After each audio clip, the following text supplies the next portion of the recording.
Good morning students. सेठ मुरलीधर मानसिंह का राजकीय कन्या महाविद्यालय भीलवाड़ा के आपके अपने यूट्यूब चैनल पर आपका स्वागत है। आज हम लोग पढ़ेंगे गृह प्रबंध का विषय, जिसमें हम गृह निर्माण की योजना के विषय के बारे में अध्ययन करेंगे। मैंने पिछले अध्ययन सत्रों में आपको हाउसिंग नीड्स यानी कि घर की आवश्यकताओं के बारे में अध्ययन किया था हम लोगों ने। और आज हम जो घर जो होता है वो हमारा एक सपना होता है हर किसी का, जो हमें न केवल वातावरणीय परेशानियों जैसे कि सर्दी, धूप, गर्मी, बारिश और तूफान, आंधी तूफानों से बचाता है, बल्कि हमारा अपना घर हमें एक समाज में प्रतिष्ठा देता है। हमारे सपनों का घर होता है वो, उसमें हम अपनी सारी भावनाओं को अभिव्यक्त करते हैं, जिस तरह से हम अपने घर को सजाते और संवारते उस रूप में।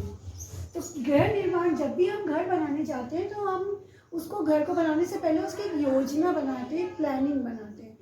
तो प्लानिंग बनाने के लिए हमको किन बातों का ध्यान रखना चाहिए? जैसे सबसे पहले हम बात करें स्थान का चयन, कि हमें घर बनाना है तो घर बनाने के लिए हमें जगह का चुनाव करना पड़ेगा कि किस जगह पर हमें घर बनाना है। दूसरा है भूमि का चयन, जो जगह आपने चुनी है घर बनाने के लिए वहाँ की भूमि किस तरह की है। आमुख या दिशा विन्यास, कि सूरज के संदर्भ में घर की स्थिति इस तरह की हो कि आपको पर्याप्त रोशनी, हवा वगैरह उपलब्ध हो। मकान की बनावट कैसी हो, मकान में समुचित संवातन यानी कि वेंटिलेशन की व्यवस्था हो, प्रॉपर एयर आने और जाने की, क्रॉस वेंटिलेशन की व्यवस्था हो, पानी की समुचित व्यवस्था हो, विद्युत की व्यवस्था, बिजली की व्यवस्था, और इसके साथ साथ मल मूत्र व गंदे जल के निष्कासन की व्यवस्था भी घर में हो। इसकी योजना हमें पूर्व में ही बना लेनी पड़ती है। इनमें से दो बिंदुओं के बारे में हम आज अध्ययन करेंगे। पहला स्थान का चयन और दूसरा भूमि का चयन। स्थान का चयन, जब भी हम भवन बनाने के लिए कोई जगह ढूंढने जाते हैं तो हमें सबसे पहले ये ध्यान रखना चाहिए कि वो जो जगह हो वो थोड़ी ऊंची जगह हो, ऊंचाई पर हो।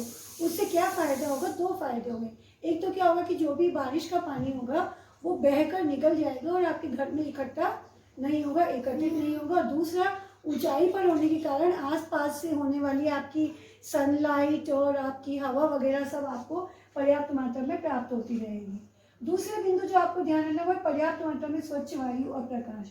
आपका भवन बनाने के लिए आपको, या घर बनाने के लिए ऐसी जगह का चुनाव करना है जहाँ पर आपको पर्याप्त हवा में, पर्याप्त मात्रा में स्वच्छ वायु और सूर्य के प्रकाश की उपलब्धता होती है।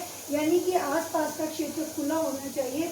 भवन की जो जमीन है अगर वो तीन तरफ से ना भी खुली हो तो कम से कम दो तरफ से अगर खुली होगी, कॉर्नर का प्लॉट होगा, कॉर्नर की ज़मीन होगी, तो आप उस घर में, उस बनने वाले भवन में हवा और रोशनी की बहुत अच्छी व्यवस्था रहेगी।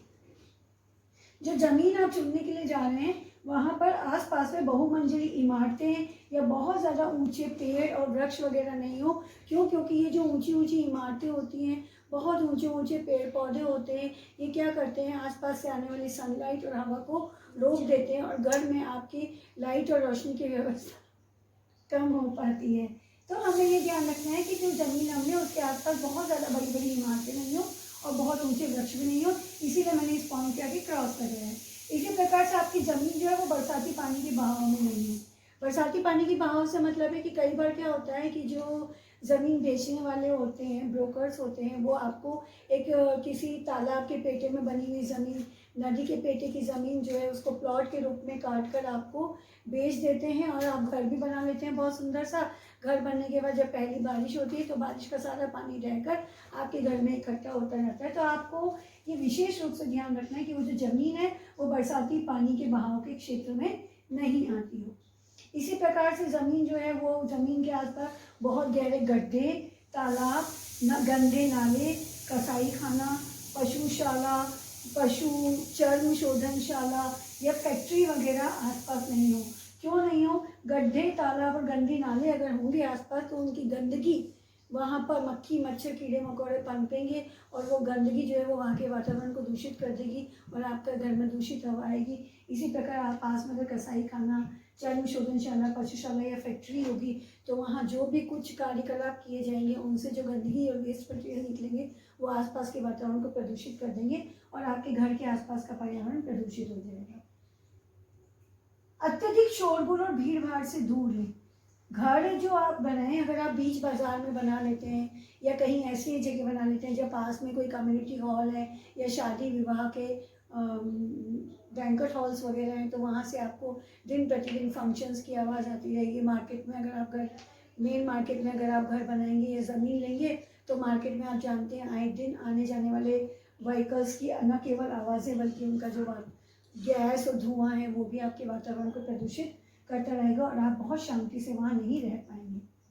इसी प्रकार आपका जो घर है वो बहुत ज़्यादा घनी आबादी में या पतली गंदी गलियों में और बस्तियों में नहीं होना चाहिए, क्योंकि जब आबादी घनी होगी तो निश्चित रूप से वहाँ न केवल हवा रोशनी की कमी होगी बल्कि सफाई और स्वच्छता की भी कमी होगी। और ऐसी स्थिति में पतली गंदी गलियों में जो घर होगा वहाँ से गंदे पानी के निकास की व्यवस्था भी प्रॉपर नहीं होगी और हवा रोशनी की व्यवस्था भी अच्छे से नहीं होगी। सामुदायिक सेवाएं जैसे कि अस्पताल, बैंक, पोस्ट ऑफिस, विद्यालय, बाजार, ऑफिस आदि थोड़े निकट हो, ऐसे पास में हो, जमीन इस जगह पे हो कि हम सभी सामुदायिक सेवाओं का आराम से उपभोग कर सकें। बहुत दूर भी नहीं हो कि 2-5 किलोमीटर दूर है, ज़रूरत पड़ने पर आपको वहाँ आने जाने में दिक्कत हो, और बिल्कुल इन सामुदायिक सेवाओं के एकदम निकट भी नहीं हो जिससे कि आपको परेशानी हो। तो एक निश्चित दूरी पर सामुदायिक सेवाएं आपको उपलब्ध होनी चाहिए जो आपको आराम से उपलब्ध हो जाए और किसी तरह का कोई परेशानी का सामना नहीं करना। इसी प्रकार आपका घर जो प्राकृतिक सौंदर्य यानी कि पार्क, झील, तालाब, नदी, सागर तट के आसपास हो और आप घर की छत पर जाएं या घर से आप ये प्राकृतिक सौंदर्य के नज़ारे देख पाएँ तो आपको प्रकृति के पास में जब रहने का अवसर मिलेगा तो आपको अच्छा लगेगा। तो घर प्राकृतिक सौंदर्य से, जमीन ऐसी जगह पे हो जहाँ आपको पर्याप्त प्राकृतिक सौंदर्य मिल सके। आसपास का वातावरण यानी कि पड़ोस, जब भी आप भवन निर्माण के लिए ज़मीन को देखने जाएं, भूमि का स्थान का चयन करने के लिए जाएं, तो निश्चित रूप से आप ये देखेंगे कि हमारे पास में रहने वाले नेबर्स और पड़ोसी कौन हैं। क्या वो हमारी कास्ट के हैं या हमारी अपनी कम्युनिटी के हैं? क्यों? क्योंकि जब वो हमारी अपनी कास्ट और कम्युनिटी या अपने इनकम ग्रुप, आय वर्ग से मिलते जुलते होते हैं तो उनकी जो कल्चर होती है, जो उनके संस्कार होते हैं, संस्कृति होती है, वो हमसे मिलती जुलती होती है। और हमें प्रतिदिन, मनुष्य जो है एक सामाजिक प्राणी है, हमें अपने आस पड़ोस से संबंध बनाकर ही रखने पड़ते हैं। तो ये निश्चित रूप से देखना पड़ता है कि हमारे आसपास का वातावरण या पड़ोस कैसा है। एक शुद्ध शाकाहारी व्यक्ति अगर एक ऐसी लोकेशन में घर खरीद लेगा जहाँ ज़्यादातर ऐसे परिवार रहते हों जो कि नॉनवेज का प्रयोग करते हो, तो उसको वहाँ रहना दूभर हो जाएगा, बहुत मुश्किल हो जाएगा। इसी प्रकार से हम अगर बात करें कि जो हमारे घर के लिए आप जब जगह चुने तो वो मुख्य सड़क से जुड़ा हुआ हो। ऐसा क्यों? जिससे कि आपको ट्रांसपोर्टेशन में, आने जाने में कोई परेशानी का सामना नहीं करना पड़े।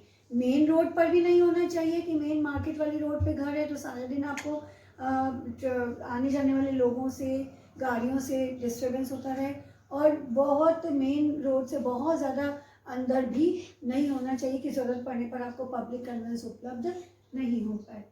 आपका जब स्थान जो आप चुनने के लिए जाएं वो बस स्टैंड, रेलवे स्टेशन आदि के नज़दीक हो, ताकि जब भी अभी आपको कभी बाहर आना या जाना पड़े तो आपको रेलवे स्टेशन और बस स्टैंड पहुंचने में ज़्यादा परेशानी का सामना नहीं करना पड़े। अत्यंत नज़दीक भी नहीं होना चाहिए क्योंकि इससे डिस्टर्बेंस बहुत ज़्यादा होगा।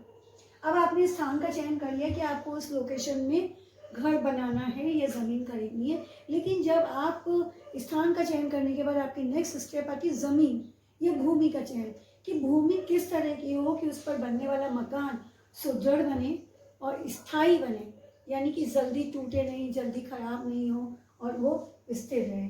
तो भूमि का चयन कर, भूमि कई तरह की होती है। हम पहले बात करते हैं रेतीली भूमि की। जो रेतीली भूमि होती है वो रेत या बालू के कणों से मिलकर बनी होती है और उसमें पानी को सोखने की क्षमता बहुत अच्छी होती है। कितना भी आप पानी डालिए ये रेतीली भूमि उस पानी को सोखती जाएगी। तो इससे फ़ायदा क्या है? मान लीजिए इस प्रकार की भूमि में अगर बारिश बहुत ज़्यादा होती है तो बारिश के पानी की सीलन नहीं रहती, वाटर लॉगिंग नहीं होती। तो ऐसी भूमि में बने हुए, ज़मीन में बने हुए घर में सीलन नहीं आती है, इसकी धारण क्षमता अधिक होती है। लेकिन इसकी नेगेटिविटी या ड्रॉबैक क्या है कि इस प्रकार की ज़मीन में आपको नींव बहुत अधिक गहरी और चौड़ी लेनी पड़ती है, तब जाकर आप एक सुदृढ़ घर का निर्माण कर पाते हैं। तो नींव जब आप गहरी और चौड़ी बनाएंगे तो निश्चित रूप से आपके मकान के निर्माण की लागत बढ़ जाएगी। हम बात करते हैं चिकनी भूमि, यानी कि चिकनी मिट्टी से बनी हुई भूमि की। तो ये जो भूमि होती है ये दलदली होती है और इसमें पानी को सोख कर रखने का अवगुण होता है। ये पानी को एब्जॉर्ब करके नीचे ज़मीन में नहीं उतार पाती, बल्कि पानी वहीं स्थिर रहता है, बना रहता है, वाटर लॉगिंग रहती है। और इस वाटर लॉगिंग के कारण इस प्रकार की ज़मीन में सीलन बहुत आती है। यदि आप इस प्रकार की भूमि में घर बनाते हैं तो आपके घर में सीलन की समस्या बनी रहेगी, और इसके साथ साथ चूँकि पानी आपकी नींव में बना रहेगा तो आपकी छत और दीवारों में दरारें आने की समस्या बनी रहेगी। और इसके साथ साथ इस दलदली भूमि में मक्खी, मच्छर, कीड़े मकोड़े, दीमक, तिलचट्टे आदि कितने ही इंसेक्ट्स हैं जिनके पनपने का डर रहेगा, और घर में आपको आए दिन इनकी समस्या रहेगी। इसका तात्पर्य ये है कि ये जो चिकनी भूमि है ये घर बनाने के लिए कभी भी अच्छी नहीं होती, उपयुक्त नहीं होती। तो आप कोशिश करें कि आप इस प्रकार की भूमि में गृह निर्माण के लिए चिकनी भूमि का संरक्षण न करें।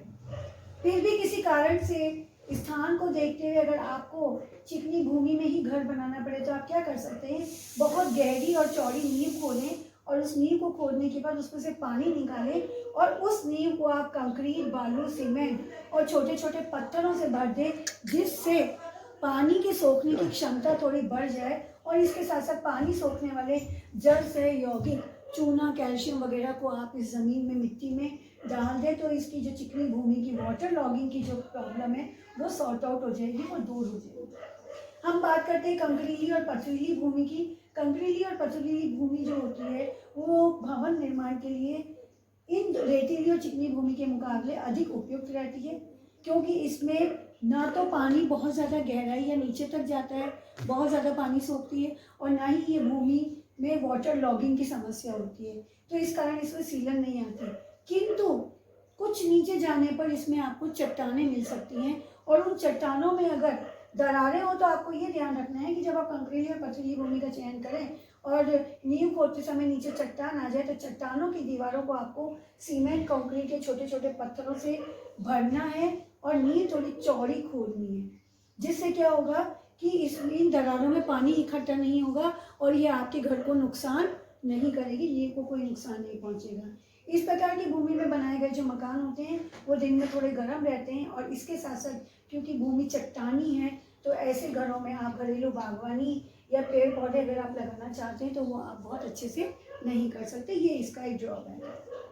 हम भूमि पर या बनाई गई भूमि पर कई बार क्या होता है कि जो ज़मीन बेचने वाले प्रॉपर्टी डीलर्स होते हैं, ब्रोकर्स होते हैं, वो कोई गहरे गड्ढे को या छोटे मोटे तालाब को, आसपास के बने हुए भवनों की, टूटे हुए भवनों की ईंट, पत्थर, मिट्टी या कूड़ा करकट या मल मूत्र, गोबर इत्यादि से भरकर ऊपर से एक मिट्टी की लेयर लगाकर समतल ज़मीन दिखाकर आपको बेच देते हैं।